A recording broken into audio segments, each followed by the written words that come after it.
Hello everyone, my name is Teysir Baoueb and I'm a PhD student at Télécom Paris. Today I'm going to present our works on diffusion models for audio synthesis and music transformation. This work is funded by the LTCI audio project. The papers I'm going to present today are done in collaboration with my supervisors, Professor Gaël Richard and Dr. Xiaoyu Guier. My other collaborators are Professor Mathieu Fontaine, PhD student Hao Cheng Liu, Dr. Jonathan Leroux, and Professor Hisham Janati.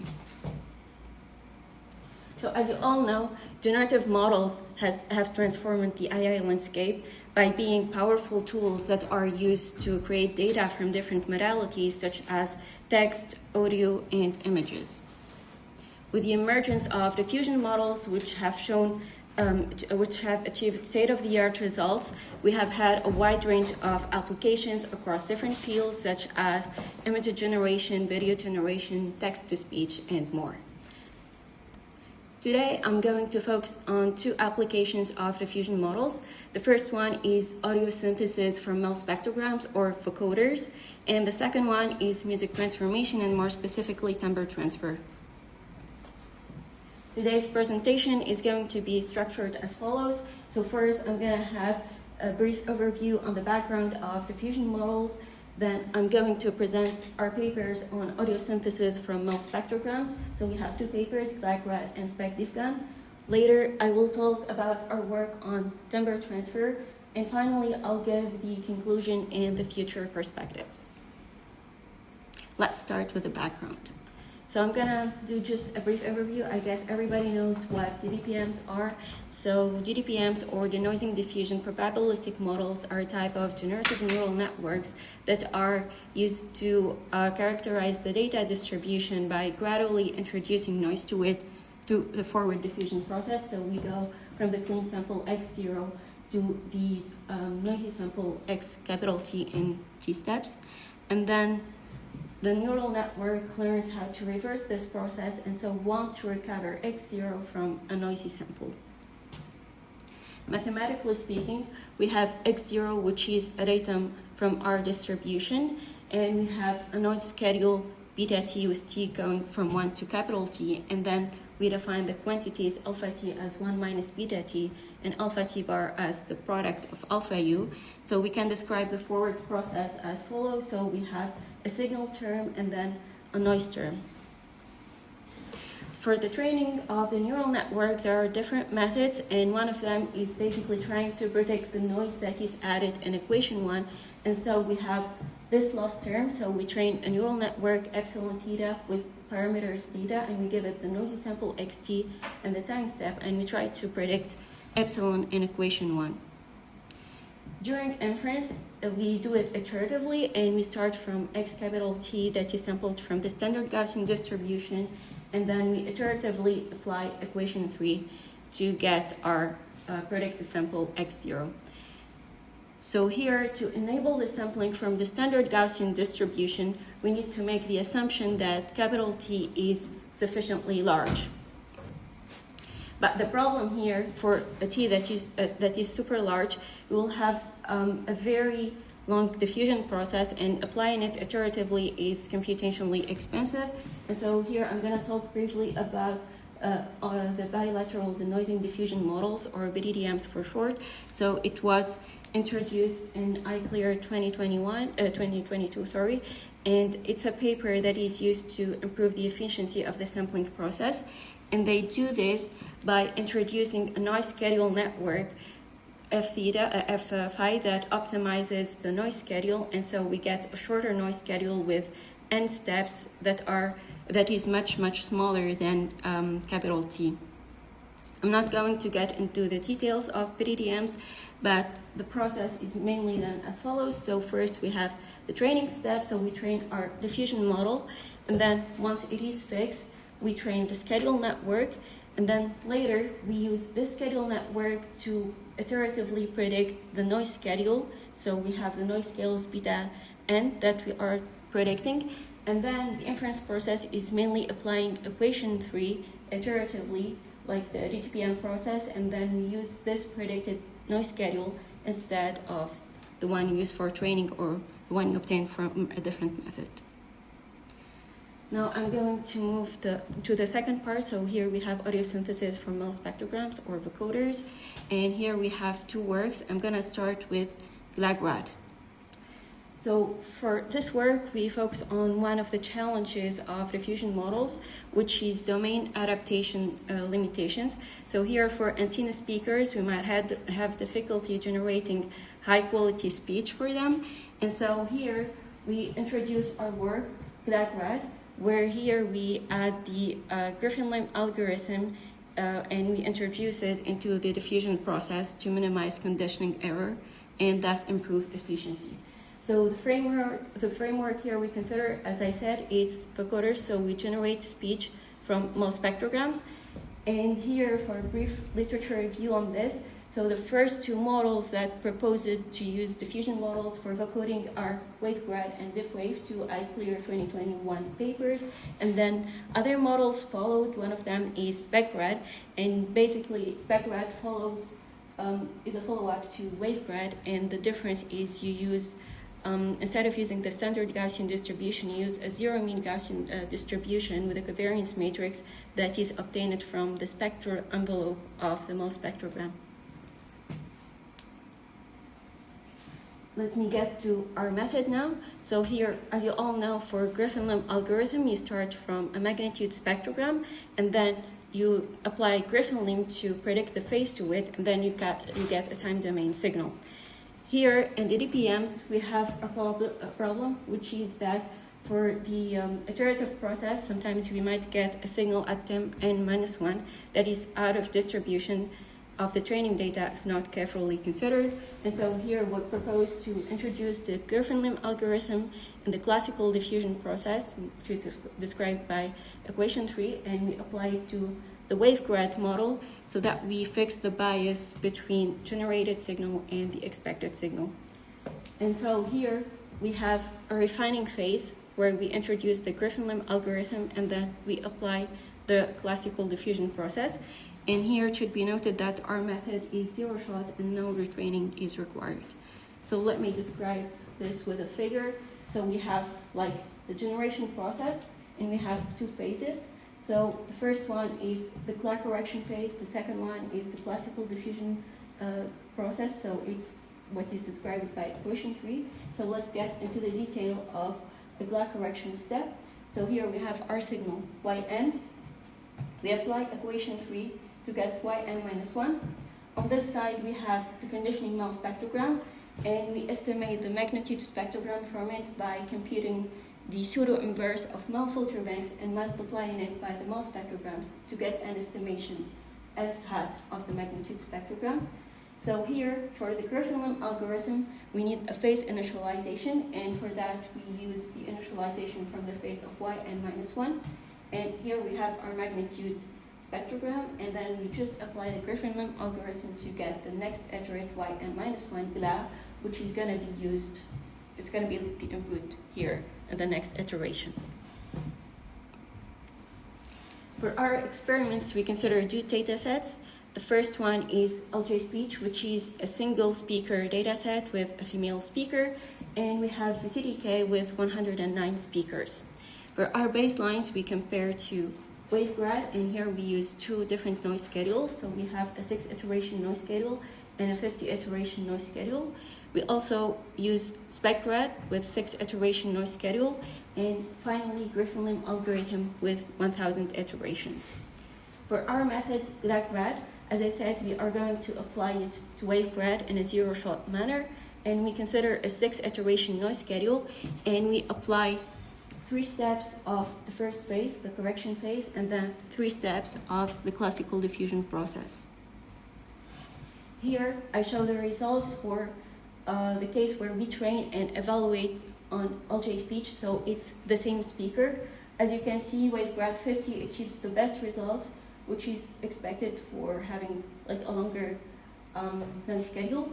And then we can see that WaveGrad performs better in GLAGRAD. And here we note actually when you have the same speaker, GLAGRAD might actually harm the performance a little bit. And so in this case, it's better not to apply it, but In the case of having a training on LJ speech and evaluating on 90 speakers of VCTK, we can see that LagRad improves the performance for two metrics: FAST for audio quality, STOI for speech intelligibility, and SpecRad having the best performance for warp Q, which is a dynamic time warping based metric that compares to signals. But we can see here that LagRad is better by a large margin for this case. We have another case. We train on 19 speakers and we evaluate on 90 speakers, and again we have similar conclusions to the previous table. Finally, in terms of computational overhead, we can see that WaveGrad with 6 iterations is the fastest, which is expected. And here, since we introduced the Griffin-Lim algorithm, the generation process is going to be a little bit slower, but compared to WaveGrad 50, it's still faster and it gets better results, as I said, for out-of-domain data. And so here, the main takeaway from this paper is that when you have unseen speaker, it could be useful to use another phase retrieval module, which is the Griffin-Lim algorithm in this case, to guide the diffusion process. Now I'm going to move to our second paper for audio synthesis from MEL spectrograms. So here it's called SpecDiffGAN, for spectrally shaped noise diffusion GAN. And here the motivation of this paper is that we have diffusion models and GANs that both actually generate high quality data, but the problem with GANs is that sometimes they are difficult to train or they reach mode collapse. On the other side, we have diffusion models that are slow during generation because of the iterative process. And so here we propose our method, SpecDiffGAN, where we try to combine aspects from both approaches. And here we apply it to speech and music synthesis conditioned on MEL spectrograms. I'll just give a brief overview of GANs. And so here, GANs are a type of generative neural networks where we have a generator and one or multiple discriminators. And basically, the goal of the generator is to create data to fool the discriminator into thinking that it is real. And on the other side, the discriminator or the discriminators have to detect whether the data is fake or real. And here for vocoders, we have some notable models that are used and are based on the GAN approach. So we have Hi-Fi GAN and UNIVNet. Okay. So for our method, we base it on the architecture of Hi-Fi GAN. So Hi-Fi GAN has one generator and two discriminators, the multi-period discriminator and the multi-scale discriminator. And here we found that replacing the multi-scale discriminator from the multi-resolution discriminator from UNIVNet works better.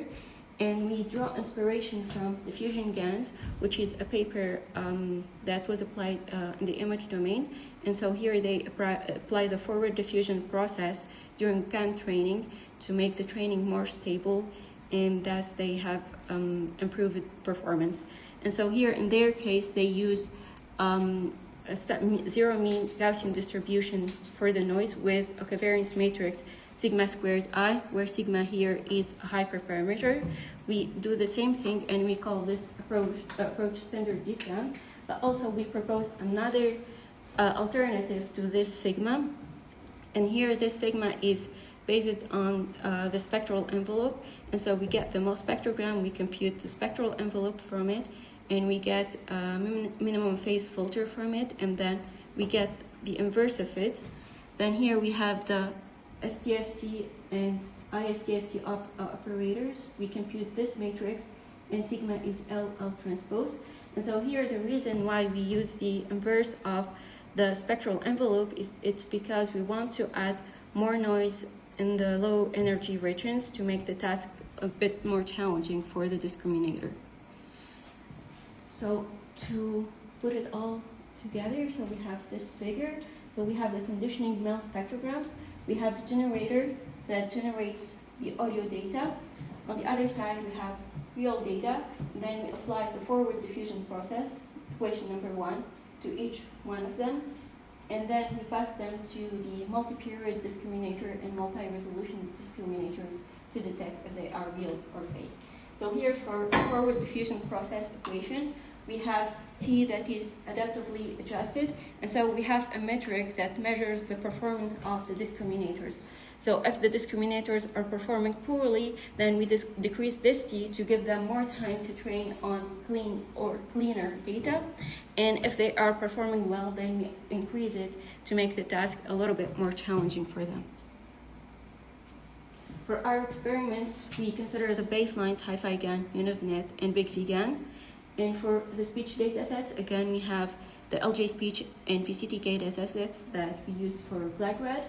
And for music datasets, we have MAPS, which is a piano dataset, and NSC drums, which is a drums dataset, as its name indicates. So here for the results on LJ speech, we can see that our method, SpecDiffGAN, has the best performance across all three metrics, with Big VGAN being the second, and then we have standard DiffGAN. So here the spectrally shaped sigma is better in this case. For VCTK, Big VGAN has the best results for PESC and WarpQ, and our model has like a similar STOI. And SpecDiffGAN has the second best results for these two metrics, PESC and WarpQ. Finally, for the music synthesis, for maps and NSC drums, we use Fréchet audio distance with VGG embeddings. And so here we can see that for maps, Big VGAN has the best performance, but SpecDiffGAN is a second best. And on the other side, we have NSC drums, and here surprisingly we have like the standard DiffGAN performs better. And in this case, what the intuition we had to explain it is that drum sound are different. It has a percussive nature, and maybe here the spectral envelope does not give more information, or does not help much in the performance due to the nature of these sounds. Now, in terms of model complexity, so our model has the same generator as Hi-Fi GAN, and so we have the same number of parameters and the same generation speed. Compared to Big VGAN, who has a few less parameters, and on the other side, we can see it is 10 times faster for generation on one NVIDIA V100 GPU. So to conclude this part, we have addressed some challenges for deep audio synthesis. So we have two papers, Black-Red, which is used for a stronger generalization performance to NCN speakers.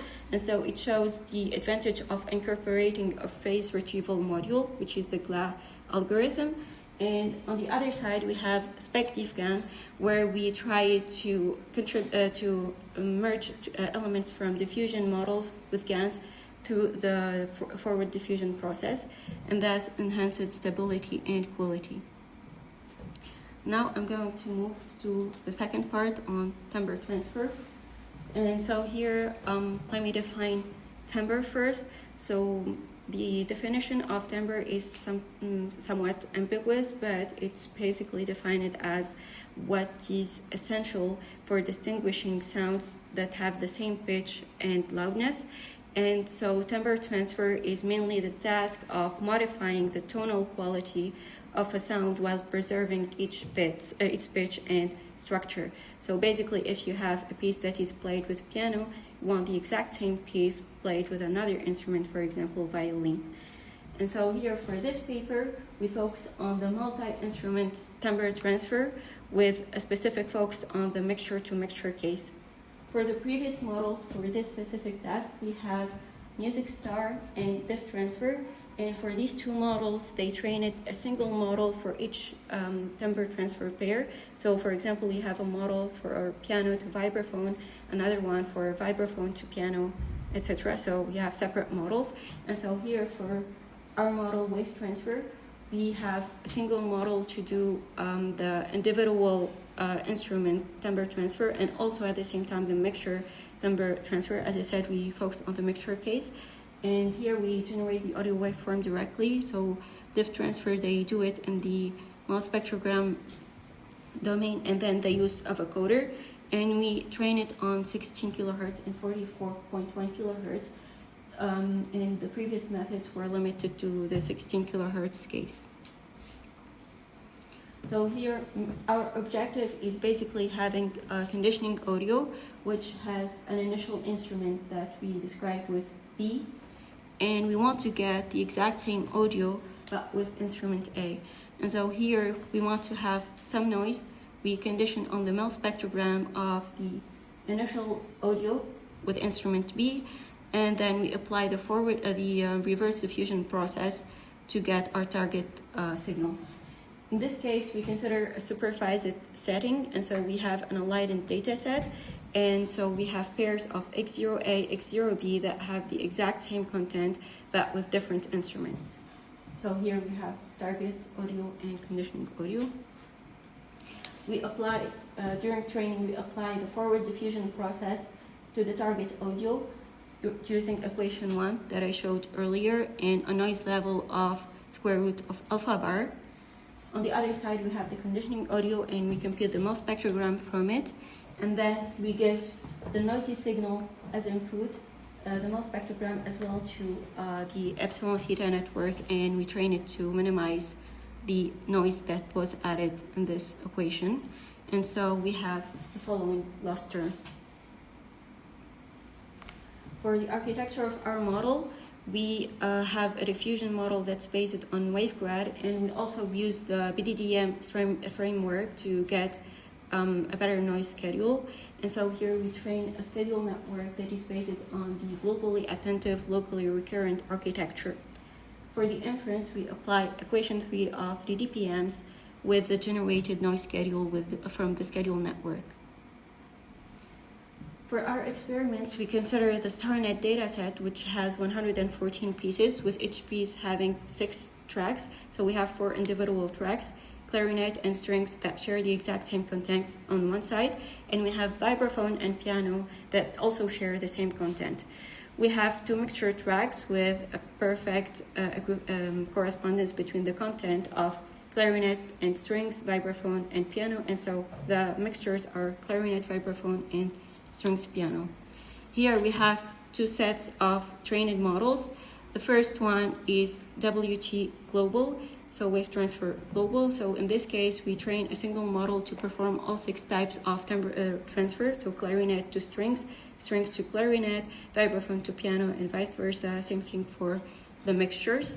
And here we have 2 sampling rates, 16 kilohertz and 44.1 kilohertz.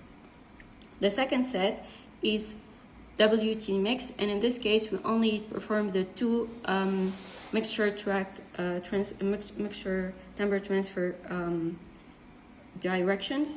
And so here we train these models to check if the model actually needs the individual stems to perform the mixture to mixture timbre transfer or not. And again, we have 2 sampling rates. For the training noise schedule, we have T equal to 1000, and we have 2 inference noise schedules. So this one, waveguide 6 iteration noise schedule, is obtained using a grid search algorithm, which takes a lot of time to run, like 20 hours or something. It takes a lot of time. While here we use the BDDM generated noise schedule, and we put the maximum number, which is a capital N that we saw earlier, to 20 iterations. And here this algorithm runs faster because you have when you train the schedule network, it takes like 30 minutes to train it, and then it's fast to do the generation of the noise schedule. Here we compare to the 2 models I mentioned in motivation of this part. So we have Music Star and Diff Transfer. So here I have the results in terms of FAD with different embeddings, but in the paper we have also results with Viscal and peak metrics, but here I'm going to just limit it to the FAD results. And so here we have Diff Transfer and Music Star that actually require 1 model per transfer, and so we have 6 different models in total, and here we show the mean. And here we have 1 model that does everything. So for the global, it's 6 timbre transfers at once, and mixtures 2 timbre transfers. And here in terms of results of FAD, we can see that Diff Transfer has the best results, and then we have our models. Also, we can see that for BDDM 20, we have better performance compared to the corresponding model with waveguide 6. So here, as I said, so we have a longer noise schedule.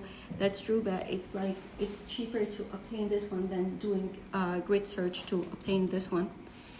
And here we have similar results where the BDDM framework has better results. And as we can see, the model also performs well when you only give it the mixtures, so we don't need to feed it the individual stems to do the mixture-to-mixture timbre transfer. So here for these two papers, they actually mentioned that FAD is not always correlated with human perception. And so here we run a perceptual test, and we can see here that all of our models actually perform better than the two baselines by a large margin. And we can listen to some examples.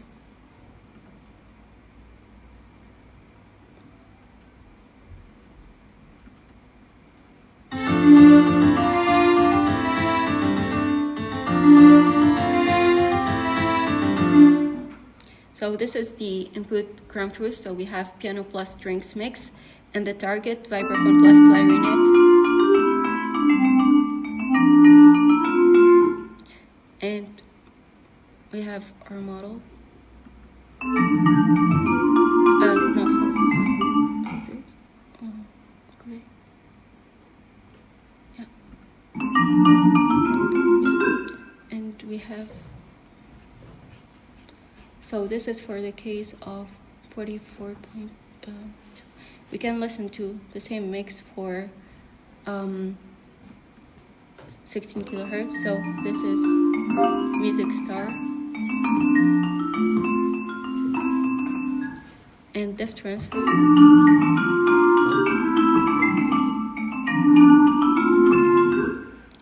And then we have WT mix.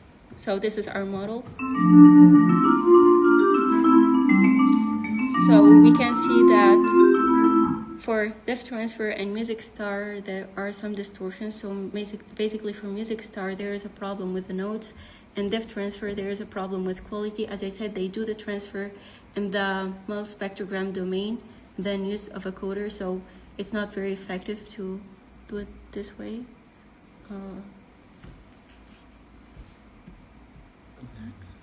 How do I go back?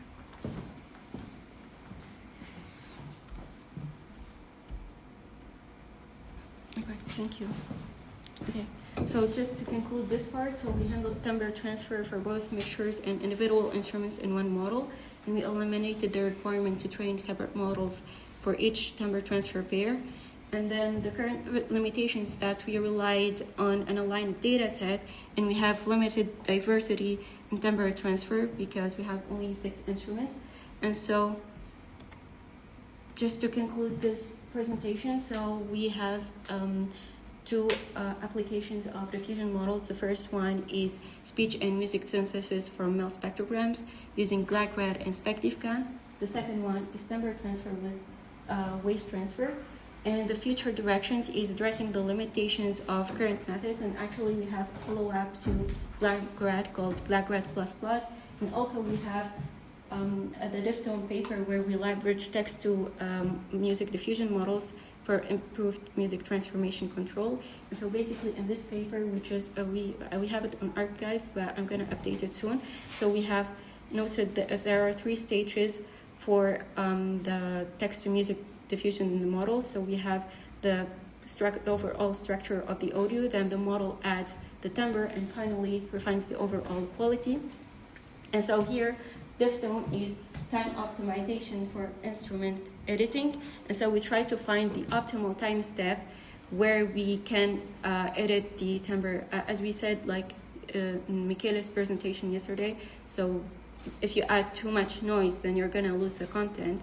And so it's better to find an optimal time step where you still preserve the maximum amount of content and only edit the timbre. So that's our paper, and thank you so much for your attention.